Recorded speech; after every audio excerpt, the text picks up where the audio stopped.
আব্দুল্লাহ বলতেছে সবাই যখন ঘুমাইছে তখন আমার বাবা আমার দরজাত গিয়ে বলে, আব্দুল্লাহ আব্দুল্লাহ।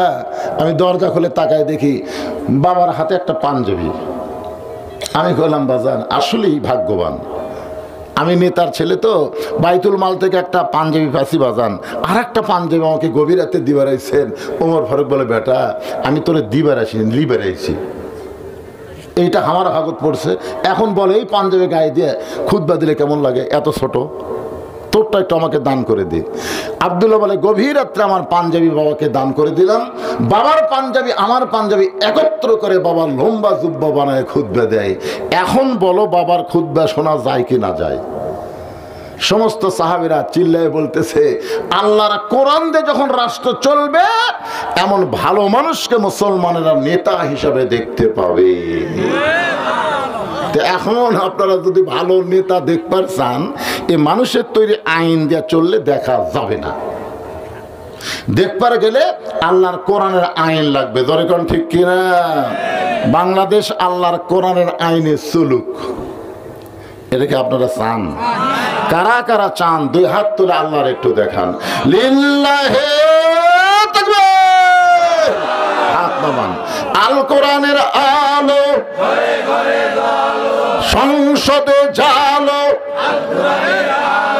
ঘরে ঘরে দিন শেষ, ঘরে ঘরে হাই রে, ঘরে ঘরে করলে তো আওয়ামী লীগ খুশি হয়, বুঝলেন? সেই খুশি জাগরে বারে। আসলে ঘরে ঘরে তো কোরআন শরীফ আছে। বাংলাদেশের এমন কোন ঘর আছে যে ঘরে কোরআন নেই? আছে না নাই? কোরআন হিসেবে চলুক বা না চলুক, কিন্তু কোরআন শরীফ প্রত্যেকটা ঘরে আছে। কি একটা অ্যাঙ্গেলে মার, আল কোরআনের আলো ঘরে ঘরে জ্বালো। আমি হাসিনার সময় কিন্তু ঘরে ঘরে বলিনি, আমি বলছি আল কোরআনের আলো সব জায়গায়, সব জায়গা। এখন বলেন সব জায়গার মধ্যে সংসদ আছে না নাই? এই জন্যে স্লোগানটা সাইজ মতো দেওয়া লাগবে। আমি যে বলবো আল কোরআনের আলো, আপনার বলবেন সব জায়গায় জালো, আল কোরআনের আলো। অনুনাজ্জিলু মিনাল কোরআনি মা হুয়া শিফাউ ওয়া রাহমাতুল লিল মুমিনিন। এই আয়াতের বাংলা অর্থ কি? এই আয়াতের বাংলা অর্থ হলো সব সমস্যার সমাধান দিতে পারে আল কোরআন। এতক্ষণ আপনারা শুনলেন যে আল্লাহর কোরআন দিয়ে রাষ্ট্র চললে একজন নেতা কেমন হবে। এখন আমি বলবো আল্লাহর কোরআন দিয়ে যখন রাষ্ট্র চলবে তখন একটা কর্মী কেমন হবে। কারণ নেতা ভালো হয়ে তো লাভ নেই, কর্মী করেও তো ভালো হওয়া লাগবে, ঠিক কিনা বলেন? হ্যাঁ, কর্মীর মাধ্যমেই তো নেতা নির্বাচন হয়। বাংলাদেশে প্রত্যেকটা জেলায় জেলায় জামাতের আমির নির্বাচন হলো কিছুদিন আগে। আপনারা কি এমন কোনো খবর পাইছেন যে দুইজন লোক আমির হওয়ার জন্য লড়াই করছে? কোনো জায়গাতে একটা গ্যাঞ্জাম হচ্ছে?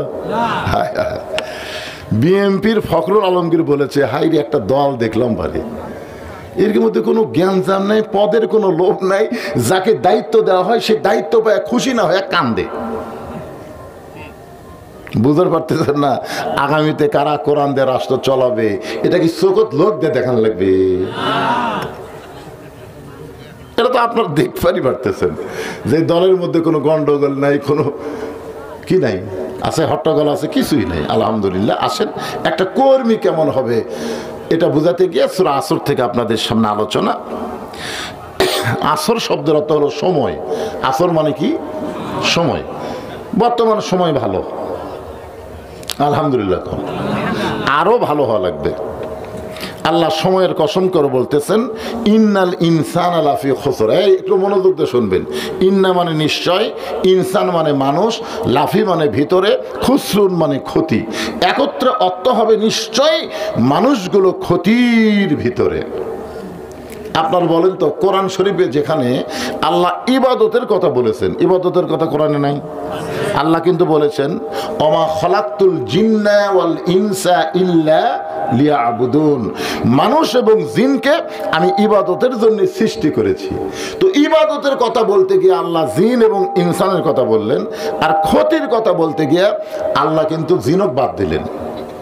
এখানে আল্লাহর বলা দরকার ছিল ওই আয়াত অনুযায়ী, ইন্নাল জিন্না ওয়াল ইনসানা লাফি খুসর, নিশ্চয় জিন এবং মানুষ ক্ষতির ভিতরে।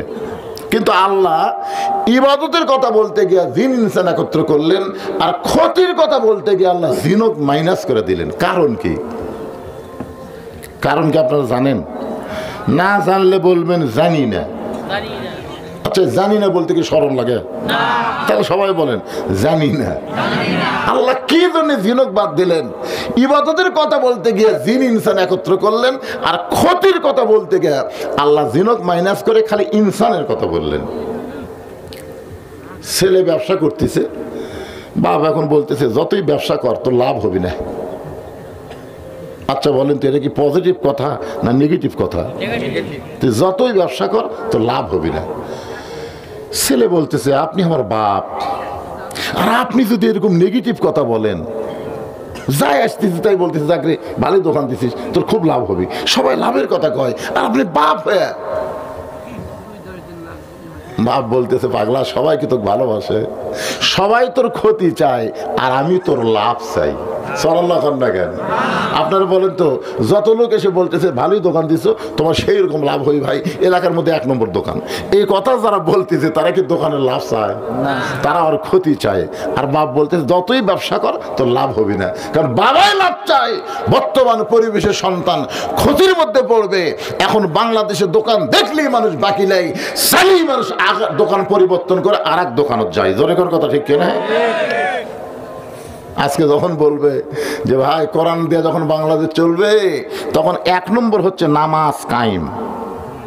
তখন যে সালার নামাজ পড়ে না, এরা চিন্তা করবে কে রে, 4 ওয়াক্ত নয় হলো কিন্তু মাঘ মাসে ফজর,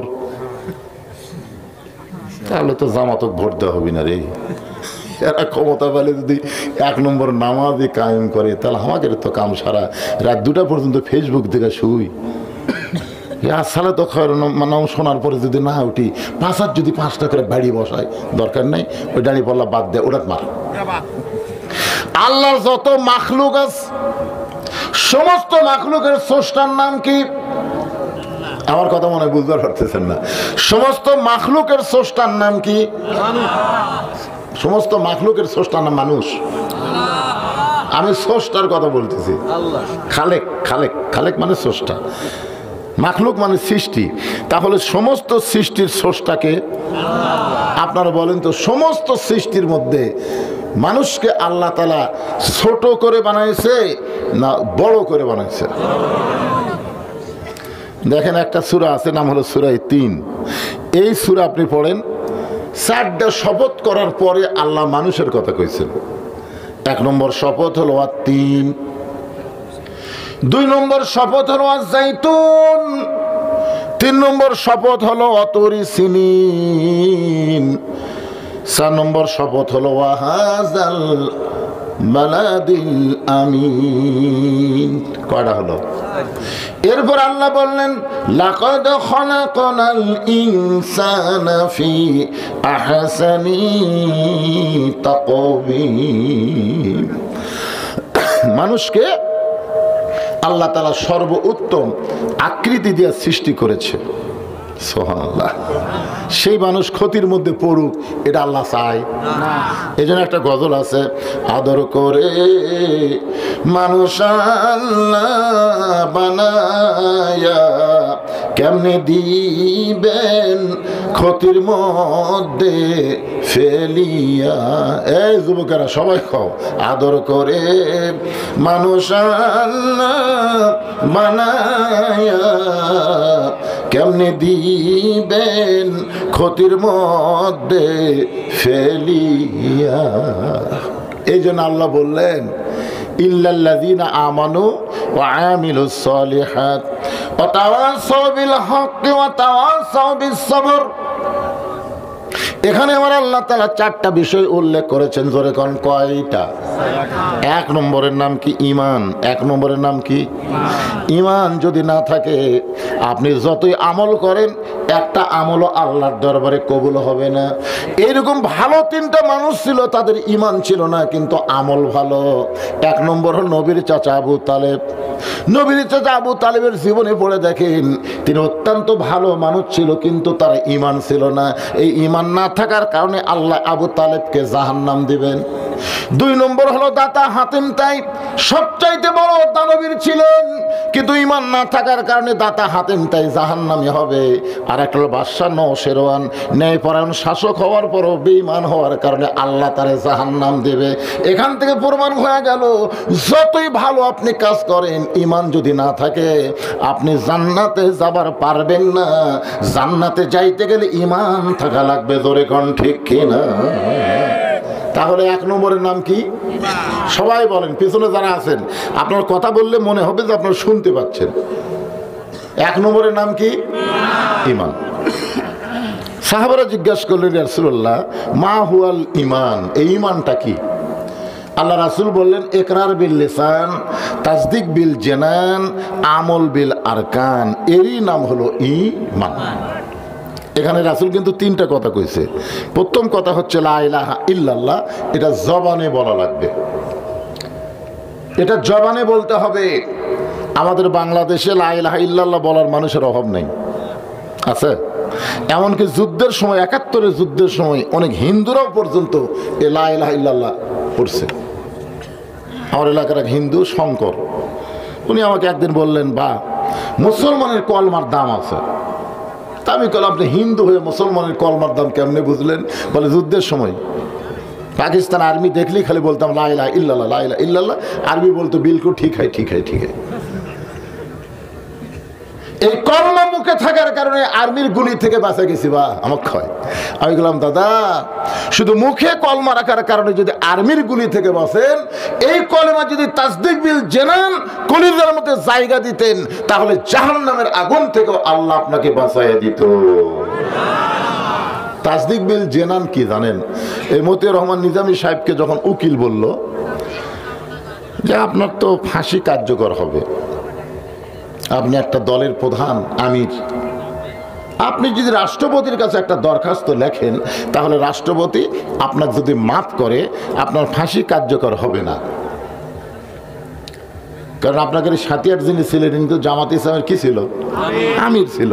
তো এই জন্য উকিল বলতেছে, আপনি যদি একটা দরখাস্ত লেখেন রাষ্ট্রপতির কাছে, আর রাষ্ট্রপতি যদি আপনাকে মাফ করে দেয়, তাহলে আপনার কলিজার মধ্যে যখন ঈমান থাকবে, ওই মানুষের কাছে জীবনের চাইতে ঈমানের গুরুত্ব বেশি হবে। এখন আপনারা বলেন তো, জীবন বাঁচান ফরজ না ঈমান বাঁচান ফরজ? আমাদের বাংলাদেশে অনেক লোক বলে জীবন বাঁচান ফরজ। ভারত বহু চেষ্টা করতেছে। কে যেন একটা উগ্র নেতা কইছে যে বাংলাদেশকে ধ্বংস করতে আমাদের 15 মিনিট লাগবে। কয় মিনিট? আমি ফেসবুকে স্ট্যাটাস দিছি, মালওয়ানের বাচ্চারা বাংলাদেশ ধ্বংস করতে খালি একবার ভিতরে ঢুকে দেখ, তোদের নুনু বাচ্চা কাটে আমরা মুসলমান বানা দেবো। তোর এখন কথা ঠিক খালি ঢুকে দেখ। আমার এইটা ফেসবুকে স্ট্যাটাস গোটা বিশ্ব চলে গেছে যে মৌলানা সাহেব নুনু বাচ্চা কাটতে পারছে, আমরা কাটা পারবো না। কান দেখার উপর কাটবো আর পোল্টা দেবো মুসলমান। কি বুঝতেছেন ভাই? তাসদিক বিল জানান, কলিজার মধ্যে যখন ঈমান থাকবে, ওই ব্যক্তির কাছে জীবনের চাইতে ঈমানের গুরুত্ব বেশি। উকিল বলতেছে এই গোয়ার্কের কারণে আপনার ফাঁসি হবে। মতিউর নিজামী বলতেছে, মতিউর রহমান নিজামী আপনাদের সাথিয়ার সন্তান বলতেছে, আমার ফাঁসি হবে কিন্তু আমার মৃত্যু হবে না। উকিল কয়, পাগলা নাকি রে? ফাঁসি হবি, মৃত্যু হবি না। আমার কাছে আল্লাহর কোরআন আছে। আল্লাহর কোরআন বলতেছেন, ওয়ালা তাকুলু লিমান ইউকতালু ফি সাবিলিল্লাহি আমওয়াতুন বাল আহয়াউ ওয়ালাকিন লা তাশউরুন। আল্লাহ রাস্তায় অন্যায়ভাবে যাদেরকে হত্যা করা হয়, আল্লাহ বলেছেন তোমরা তাদের মৃত্যু বলো না, আমি আল্লাহ বলতেছি তারা জীবিত। আপনারা বলেন তো, মতিউর রহমান নিজামী আপনাকে পাবনার সন্তান, সাথিয়ার সন্তান, উনি কি মারা গেছেন? আমার এক চাচাতো ভাইয়ের ছেলে হয়েছে। আমার কয়, ভাইজান আপনি আলেম মানুষ, আমার একটা ছেলে দিছে আল্লাহ অনেকদিন পরে, আপনি একটা ভালো নাম রাখেন তো। আমি বললাম ঠিক আছে, তোমার ছেলের নাম রাখো আবু সাইদ। আমার ভাই সেই খুশি, আমার মনই নাই বাইরে। ঠিক আছে, আবু সাইদ নাম রাখছে। এখন পাড়াময় একটা প্রচার হয়ে গেছে যে উত্তর পাড়াতে আবু সাইদের বাপ, আবু সাইদের মাও। আবু সাইদ এখন কোলত খালি ক্যাঁ করে কান্দে। আমার এক খালার, গ্রাম সম্পর্কে খালার মেয়ে, তার একটা মেয়ে হয়েছে। আমার এক খালা বলতেছে, বাবা তুমি আলেম মানুষ, আমার একটা নাতনি হয়েছে অনেকদিন পর, তুমি একটা ভালো নাম রাখো তো। আমি বললাম, খালা আপনার নাতনির নাম রাখেন হাসিনা। যেই খুশি হাসিনা। আমি ঘড়ির দিকে তাকা দিলাম, 30 সেকেন্ড খালা মোবাইলে কোনো কথাই বলতেছে না। আমি কানার ধরেছি, খালা কথা পায় না। কিছুক্ষণ পরে খালা বলতেছে, তুই আলেম না জালেম রে, তোর কাছে একটা ভালো নাম শুনবার সালাম, আর তুই একটা খুনি হাসিনার নাম কোস। আমি তখন বুঝবার পারলাম 100 বছর এই বাংলাদেশে কোনো নারী জন্ম নিলে, কোনো মেয়ে জন্ম নিলে তার নাম ভুল করে কেউ হাসিনা থবি না। তোর এখন কথা ঠিক। এখন আপনারা বলেন, আবু সাইদ মরিছে না হাসিনা মরিছে?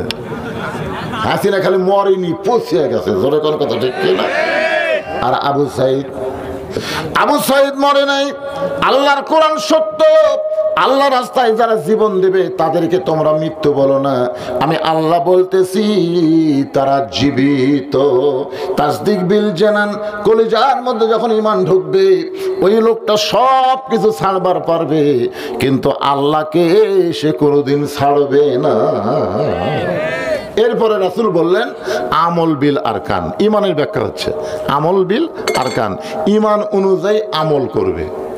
আপনাদের কাছে আমার প্রশ্ন হচ্ছে, ইমানকে রক্ষা করতে গেলে যত আমল বাংলাদেশে আছে, ইসলামের যত আমল আছে, 1 নম্বর আমলের নাম কি? মানে ইমানকে রক্ষা করবার গেলে, মানে যে আমল না করলে ইমানই থাকে না। আপনি যদি হজ না করেন আপনি বেঈমান হবেন না, যাকাত না দিলে আপনি বেঈমান হবেন না, রোজা না করলে আপনার কাফের বলার কোনো সুযোগ নেই। কিন্তু নামাজ যদি না পড়েন, দেখছেন, লা সলাতা লা ইমানা, যার নামাজ নেই তার ইমান নেই। এখন কারা কারা ঈশার নামাজ না পড়ে ওয়াজ শুনতেছেন? না না না না, আমি আমার ওয়াজ দেয় যে আপনারা নামাজি হবেন না, এটা আমার 42 বছরের অভিজ্ঞতা। আমি 42 বছর ধরে ওয়াজ করতেছি। বক্তার ওয়াজতে মানুষ নামাজি হবি না, বরং যেই রাত্রে যেটি ওয়াজ হবে ওই রাত্রে ফজরে মুসল্লি কমে যাবি। ধরে এখন কথা ঠিক কিনা? মানে ওয়াজ দিয়া 13 বছর নবী মক্কাত কিছুই করবার পারেনি। এই হাত ধরা আর ওয়াজ, এই দুটা কাম করে নবী মক্কাত 13 বছর কিছুই করা পারেনি। বরং যারা ঈমান গ্রহণ করছেন 2-4 জন, ওরকে আর পিটাই মারে। রাসূল বলল, আল্লাহ এভাবে ইসলাম চললে কবে ইসলাম প্রচার হবে, কবে ইসলাম প্রতিষ্ঠা হবে? আল্লাহ বলেন, আপনার মক্কাত হবি না, আপনাকে হিজরত করে যাওয়া লাগবে মদিনা। আপনারা বলেন তো, মক্কার ইসলাম বাংলাদেশে চালু আছে, কিন্তু মদিনার ইসলাম আমরা আগামীতে বাংলাদেশে কামনা করতেছি। ধরে কোন কথা ঠিক কিনা? মক্কার ইসলাম কিন্তু এখনো আছে। হ্যাঁ, মক্কাতে আল্লাহ নবী ইমাম, আর আবু জেহেল হচ্ছে নেতা। ইমাম হচ্ছে আমাদের নবী, আর নেতা হচ্ছে আবু জেহেল। বাংলাদেশেও যারা নেতা ছিল তারা আবু জেহেলের গ্রুপ, আর ইমাম যারা সবাই আল্লাহ নবীর কি আল ওলামা ওয়ারাসাতুল আম্বিয়া, আলেমরা হচ্ছে নবীদের ওয়ারিস। এই আলেমেরা ইমামতি করছে, আর আবু জেহেলের গোষ্ঠীরা নেতাগিরি করছে। কথা কর না রে ভাই। আসর থেকে আমি আপনাদেরকে বুঝাচ্ছি, একটু হুহা না করলে মাইক তো গেছে। এই মাইকের দিকে আর খেয়াল করতেছি না, আপনাকে দিকে খেয়াল করে কিছু কথা বলি। বক্স নাই, এত বড় একটা মাহফিল, একটা বক্স আছে। টেজের একটা বক্স থাকলে তো বক্তার কানে আসতো, বক্তা কি বলতেছে বুঝবার পারতো। আমার কথা আপনার শুনবার পাচ্ছেন তো? হ্যাঁ, খুব কষ্ট করে কথাগুলো বলতেছি, একটু মনোযোগ দিয়ে শুনবেন। আমল বিল আরকান, ঈমান হয়ে যদি আমল করতে চাই তাহলে 1 নম্বর লাগবে নামাজ। ধরে কোন 1 নম্বর কি? এই নামাজ কিন্তু আমাদের ওয়াজ দেওয়া হবে না। এই জন্য আল্লাহ বললেন, আল্লাযীনা ইম্মাক্কান্নাহুম ফিল আরদ, মুসলমানের মধ্যে কাউকে যখন ক্ষমতার চেয়ার দেওয়া হবে, কোন মুসলমান যখন ক্ষমতার চেয়ারে বসবে, তার 1 নম্বর দায়িত্ব হলো পদ্মা সেতু নির্মাণ করা। পদ্মা সেতু, ওভারব্রিজ করা, 4 লাইন রাস্তা করা, ট্যানেল করা, এগুলো সবই দায়িত্ব, কিন্তু 1 নম্বর দায়িত্ব হলো আকামুস সালাত, নামাজ কায়েম করা। ধরে কোন ঠিক কি না? আপনারা বলেন তো, বাংলাদেশে যদি নামাজ কায়েম হয় তাহলে সাথে সাথে আমাদের পুরস্কার কি? সাথে সাথে পুরস্কার হলো ইন্নাস সালাতা তানহানিল ফাহশাই ওয়াল মুনকার। একমাত্র নামাজই পারে মানুষকে যাবতীয় খারাপি ফাহিশা থেকে বাঁচায় দিতে। আমাদের প্রত্যেকটা ছেলের হাতে একটা করে কি স্ক্রিন টাচ মোবাইল আছে না নাই? আছে। এই ওয়াজ দিয়ে আপনার ছেলে ভালো হবে? জানলা দরজা বন্ধ করে মনে করবি সবাই ঘুমিয়ে গেছে, এই সুযোগে আমি অশ্লীল ভিডিও দেখবে। কিন্তু যখনই নামাজ কায়েম হবে তখন অশ্লীল ভিডিও দেখতে গেলেই ওর ইমান বলবে, কেউ না দেখলো আল্লাহ দেখতেছে রে। তোমার 2 কান্দে 2 মোহরি লিখিতেছেন ডায়েরি, দলিল দেখে রায় দিবে, টাকা পয়সার নাই কারবার।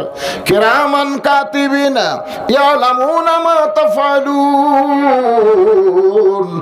একমাত্র নামাজই পারে মানুষকে যাবতীয় খারাপি থেকে বাঁচাই দিতে। তাহলে আমাদের ছেলেদেরকে ভালো করতে গেলে 1 নম্বর যে আমলটা লাগবে তার নাম কি? জোরে বলেন, নামাজ। পুরুষের জন্য 1 নম্বর নেক আমল হচ্ছে নামাজ। কিন্তু আমার মা বোনেরা যারা পর্দায় বসে আছেন ওনাদের জন্য 1 নম্বর নেক আমল কিন্তু নামাজ না। ওনাদের জন্য 1 নম্বর নেক আমলের নাম হলো পর্দা। আপনারা বলেন তো, একটা মেয়ে মানুষের পর্দা যদি না থাকে সে যতই আমল করুক ওই আমল আল্লাহর দরবারে কবুল হবে? এজন্য আল্লাহ কোরআনে বললেন, অকরনা ফি বুয়ুতিকুন্না ওয়ালা তাবাররাজনা তাবাররুজাল জাহিলিয়াতিল উলা। রে মেয়েরা, তোমরা ঘরের মধ্যে অবস্থান করো, ঘরের বাহির তোমরা হয় না। কোনো প্রয়োজনে যদি ঘরের বাহির হও তাহলে হেজাব নিয়ে, পর্দা নিয়ে বের হবে। ওই জাহিলি যুগের মেয়েদের মতন সাজগোজ করে বের হওয়ার কোনো পারমিশন মুমিনা নারীর নাই। এই হুকুম কার? আমার মা বোনদের জন্য বলতেছি, মা, আল্লাহ রাসূল বলেন, ফাতেমা তোমার বাবা বিশ্ব নবী বলে আল্লাহ তোমাকে জান্নাত দিবে, এইটা কখনোই যেন মনে করো না। ফাতেমা বলতেছে, বাবা আপনি হলেন আল্লাহর নবী আর আমি হলাম নবীর মেয়ে, নবীর মেয়ে হওয়ার কারণে কি আল্লাহ আমাকে খাতির করবে না? রাসূল বলে, ফাতেমা জান্নাতে যদি যাবার চাও মা, তাহলে জান্নাতের আমল করে তোমাকে জান্নাতে যেতে হবে। ফাতেমা কান্দরে বলে, বাবা মেয়েদের জন্য জান্নাতের আমল কি? আল্লাহ রাসূল বললেন, খুব বেশি আমল করা লাগবে না, মাত্র 4টা আমল করবা। 1 নম্বর হলো পর্দা, 2 নম্বর স্বামীর কথা মতো চলা, আর 3 নম্বর 5 ওয়াক্ত নামাজ পড়া, আর 4 নম্বর বছরে 1 মাস রোজা রাখা। এই 4টি আমল যদি করতে পারো ফাতেমা, আল্লাহ খুশি হয়ে 8টা জান্নাতের দরজা খুলে দিবে। 1 নম্বর আমল বিলার কারণে শেষ। এখন আসতেছি আমরা সূরা আসরের 2 নম্বর। ইমানের পরে আছে ওয়ামিলুস সালিহা। ওয়ামিলুস সালিহা মানে কি? নেক আমল। এখন আপনাদের কাছে আমার প্রশ্ন, যে নেক আমল যদি আমরা করতে চাই, ভাই জান একটু সবাই মনোযোগ দিয়ে শুনবেন, ভালো আমল যদি আমরা করতে চাই ভালো একটা পরিবেশের দরকার আছে না নাই? এখন বর্তমানে বাংলাদেশে যে পরিবেশ চলতেছে, এই পরিবেশটা কেমন? মনে করেন যে মুসলমান জন্ম দিয়া তার সন্তানকে হিন্দুর বাড়ি রেখে আসলো, জন্ম দিল কে? আর লালন পালন করতেছে হিন্দু। 10 বছর পরে মুসলমান যদি তার সন্তানকে ফেরত নেয়, আপনার বলেন তো সন্তান কি আল্লাহ কবে না ভগবান কবে? জন্ম দিছে কে? লালন পালন করছে কে? হিন্দু। আচ্ছা ঠিক আছে, হিন্দু জন্ম দিয়া মুসলমানের বাড়িতে রেখে গেছে, মুসলমান 10 বছর লালন পালন করছে। এখন হিন্দু যদি তার সন্তানকে ফেরত নেয়, এই সন্তান ভগবান কবি না আল্লাহ কবি? তাহলে কি বুঝলেন? খালি জন্ম দিলেই হিন্দু মুসলমান হয় না, হিন্দু মুসলমান হয় পরিবেশের কারণে। ধরে কোন কথা ঠিক কি? এখন আপনারা একটু মাথা নিচু করে চোখ বন্ধ করে চিন্তা করে দেখেন তো, বর্তমানে যে পরিবেশ আমাদের দেশে চলতেছে, এটা কি মুসলমানের পরিবেশ না হিন্দুর পরিবেশ? এই পরিবেশে আমরা আমাদের সন্তানকে, আমাদের আওলাদদের কাছ থেকে ভালো কিছু পাওয়ার আশা করতেছি না। এই কারণে এখন আমার সঙ্গে একটু ধারাপাতের মতন আপনাকে বলা লাগবে। ভালো একটা আমল করতে গেলে ভালো একটা পরিবেশের দরকার। ভালো একটা পরিবেশ তৈরি করতে গেলে ভালো একটা সমাজের দরকার। ভালো একটা সমাজের যদি তৈরি করতে চাই তাহলে ভালো একটা রাষ্ট্রের দরকার। ভালো একটা রাষ্ট্র যদি তৈরি করতে চাই তাহলে মানুষের আইন দেওয়া হবে না, আমার আল্লাহর কোরআন লাগবে। ধরে কোন ঠিক কি না? হ্যাঁ, এখন সেই কোরআন যখন বাংলাদেশে চলবে তখন বাংলাদেশের কর্মী কেমন হবে? আগে তো নেতার কথা শুনলাম, এখন কর্মী। অতাওয়া সবিল হক, অতাওয়া সবিল সবর, এই চারটা বিষয় হলো সূরা আসর। কর্মীটা দেখেন কেমন। এই নেতায় হযরত উমর অর্ধ পৃথিবীর খলিফা হয়া কর্মী দেখার জন্য যে কোরআন দিয়ে যখন রাষ্ট্র চলবে সে রাষ্ট্রের কর্মীগুলো কেমন হবে, মানুষগুলো কেমন হবে, এটা নিজের চোখে দেখার জন্য ছদ্মবেশে ঘোরাঘুরি করতেছে। হঠাৎ দেখতে পেলেন বিস্তীর্ণ মরুভূমির মধ্যে একজন রাখাল উট আর দুম্বা চড়ায়। ওমর ফারুক রাখালকে সালাম দিয়ে বললেন, রাখাল ভাই, আমার পেটে তো ক্ষুধা লাগছে, আমি উটের এক পেলা দুধ চাই। রাখাল মুসকি মুসকি হাসে। ওমর ফারুক বলে, রাখাল হাসার কারণ? বলে, হাসার কারণ হলো তোমার সালামের উত্তরও দিব না, উটের দুধও দিব না, আমি তোমার কাছে জানতে চাই তোমার পরিচয় কি। ওমর ফারুক চিন্তায় পড়ে গেল, কে রে, আমি ছদ্মবেশে কোরআনের কর্মী দেখার জন্য বার হচ্ছি, আর এই বেটা আমার পরিচয় চাই। আমি যদি পরিচয় দিই যে আমি ওমর অর্ধ পৃথিবীর খলিফা, তাহলে আমার গুমুর তো ফাঁস হয়ে যাবে। এমন সময় আল্লাহর কোরআন বলতেছে, ওমর, রাখাল যখন তোমার পরিচয় চাইছে তুমি আসল পরিচয় দাও। তোমার আসল পরিচয় হলো উমর না, আসল পরিচয় অর্ধ পৃথিবীর খলিফা না, আসল পরিচয় হলো মিল্লাতা আবিকুম ইব্রাহিম ওয়া সাম্মাকুমুল মুসলিমিন।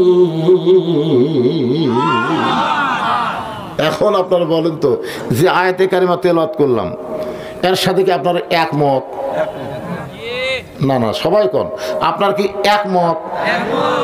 আমি কিন্তু কোরআনের কর্মী দেখতেছি, যাই কথা বলতেছেন না তাই ধরা খাবে। আর একবার চান্স নিলাম, এই আয়াতের সাথে কি আপনারা একমত? কারা কারা একমত? দুই হাত তুলে আল্লাহকে দেখান। আচ্ছা, না বুঝাই তো আপনারা হাত তুললেন। এই আয়াতের মধ্যে কি আছে সেটা বুঝছেন? হাই রে, আল্লাহ বলতেছেন যে মিল্লাতা আবিকুম ইব্রাহিম, তোমাদের জাতির পিতার নাম হলো ইব্রাহিম, হুয়া সাম্মাকুমুল মুসলিমিন, যিনি তোমাদের নাম রেখেছে মুসলমান। এখন আমরা যদি মুসলমান হই তাহলে জাতির পিতার নাম কি? শেখ মুজিবর কি? মাশাআল্লাহ, সাহস করে কথা বলে, সুবহানাল্লাহ। আসলে এখন কয় না, সবসময় এটা যদি না মানেন তাহলে আপনার তিনটা বিষয়ে একাধিক পিতা মানা যাবে না। কয় বিষয়? একটা হলো আদি পিতা কয়জন, জন্ম দেওয়া পিতা কয়জন। কেউ যদি বলে আমাকে দুই বাপে জন্ম দিছে তাহলে বুঝবেন ওর জন্মে ভেজাল আছে। কেউ যদি বলে আমার জাতির পিতা দুইটা তাহলে বুঝবেন ওই মুনাফিক, ওই মুসলমান না, মুসলমানের জাতির পিতা একটাই। জোরে কোন কথা ঠিক কিনা? ওমর ফারুক চোখের পানি নিয়ে বলে, রাখাল রে, আমার পরিচয় যখন জানবার চাও, আমি হলাম একজন মুসলমান। রাখাল মুসকি মুসকি হাসিয়ার বলে, আসল না নকল? ওমর ফারুক বলে, রাখাল মুসলমান তো মুসলমানই, এর মধ্যে আসল নকল কি? রাখাল বলতেছে, আসল মুসলমান যারা হবে তারা চাওয়ার ব্যাপারে সতর্ক থাকবে। আসল মুসলমান কোনোদিন বলবে না আমার দয়াল বাবার দরবারেতে কেউ ফিরে না খালি হাতে। এটা আসল মুসলমান? আসল মুসলমান কি বলবে? আমার দয়ার আল্লাহর দরবারেতে কেউ ফিরে না খালি হাতে। আল্লাহ আল্লাহ আল্লাহ, ইয়্যাকা না'বুদু ওয়া ইয়্যাকা নাস্তাঈন। আমরা ইবাদত করি কার? আমরা সাহায্য চাই কার কাছে? রাখাল বলে পথিক রে, তুমি যদি আসল মুসলমান হও তাহলে তুমি দুধ চাইছো কার কাছে? সঙ্গে সঙ্গে ওমরের চোখ দিয়ে পানি পড়তেছে। আল্লাহ, তোমার কোরআন যখন দুনিয়াতে চালু থাকবে, ওমর নেতা ভুল করলে একটা কর্মী পর্যন্ত তার ভুল ধরতে পারবে। সাল্লাল্লাহু আলাইহি ওয়াসাল্লাম। রাখাল বলে পথিক, তুমি যদি আসল মুসলমান হও তুমি দুধ চাইলা কার কাছে? ওমর ফারুক কান্দার বলে রাখাল ভাই, সার ব্যাপারে আমার ভুল হয়ে গেছে। রাখাল বলে ভুলটা যখন স্বীকার করছো তাহলে আল্লাহ তাআলা তোমাকে তওবা করার সুযোগ দিয়েছে। এতদিন যারা আওয়ামী লীগ করেছেন তারা যদি বুঝতে পারেন যে আমরা ভুয়া দল করেছি, এই দলের নেত্রী এমপি সব পড়ে যায়, এই দল থাকার আর দরকার নাই, আমরা তওবা করে ভালো দলে ভর্তি হব। আল্লাহকে তওবা করার সঙ্গে সঙ্গে আমি আল্লাহ তোদের মাফ করে দিব। আজকে যদি সবাই বলে আল্লাহ মাগরিব এশা নামাজ পড়িনি কিন্তু ফজর থেকে এক ওয়াক্ত নামাজ বাদ দেব না, আল্লাহকে খালি নিয়ত করার সাথে সাথে সারা জীবন যত নামাজ না পড়ার পাপ আছে আমি আল্লাহ সব পাপ মাফ করে দিলাম। কি কারণ আল্লাহ পারে কি পারে না? এরই নাম হলো ফিরে আসা। কি মনে করতেছেন? আমাকে একজন বলতেছে হুজুর আচ্ছা আমাকে নেত্রী কি পাগলি হয়ে গেল, মানে আওয়ামী লীগই করে? আমি বললাম সেটা তোরাই ভালো জানিস। তো কয় হুজুর আপনার দৃষ্টিতে কি মনে হয়? আমি কাছে বললাম শোন, একটা লোকের রোদের মধ্যে একটা গরু হেরাছে, গরু, লোকটা গরু খুঁজতেছে কিন্তু গরু পাচ্ছে না, রোদের চাপে মাথা ঘামে ঘাম টপ টপ করে পড়তেছে, গরু নেই। তো রাস্তার মধ্যে আর ছেলে খাড়া হয়ে আসছে, তুই যা বলতেছে কে রে ভাই এদিক দিয়ে গরু যাওয়া দেখছো? ছেলে কয় কে রে? আমার বাপ আমার ভাই কয়। মনে খুব কষ্ট নেই, মায়ের কাছে গেছে, যা বলতেছে মা আব্বা মনে হয় পাগলা হয়ে গেছে, আমার তাই ভাই কছে। তোকে দেখি তোর বাবা আসুক তো। কিছুক্ষণ পরে বাপ আইছে, মা বলতেছে কি ব্যাপার আপনি কি পাগল হচ্ছেন? নিজের ছেলেকে ভাই কইছেন। বলতেছে গরু হারালে এরকম হয় মা।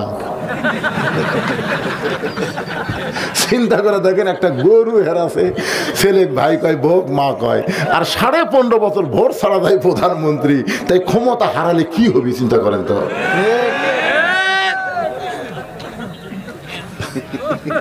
আল্লাহরা কিছুই পাসনি রে, কিছুই পাসনি, দুনিয়াও শেষ আখিরাতও শেষ। জোরে কর কথা ঠিক কিনা? এই জন্য ফিরে আয় বাবা, ফিরে আয় রে, ফিরে আয়, তওবা কর। রাখাল বলে পথিক ভুলটা যখন স্বীকার করেছে তাহলে তওবা করো। ওমর ফারুক বলে রাখাল আমি তওবা করতেছি। রাখাল মুস্কি মুস্কি হাসে আর বলে তুমি মূর্খ মানুষ, তুমি তওবা কেমনে করবা? ওমর ফারুক বলে রাখাল আমার মধ্যে মূর্খামির কি দেখলা? রাখাল বলতেছে যারা চাওয়ার ব্যাপারে সতর্ক হয় না তারা সব চাইতে বড় মূর্খ। আপনার বলেন তো 18 সালে ডক্টর কামালের নেতৃত্বে ঐক্য জোট হয়ে ভোট করবার চাইছিল, মনে আছে আপনাদের? ডক্টর কামাল সব সাঙ্গ পাঙ্গ নিয়ে সিলেটের শাহজালাল মাজারে গেছে।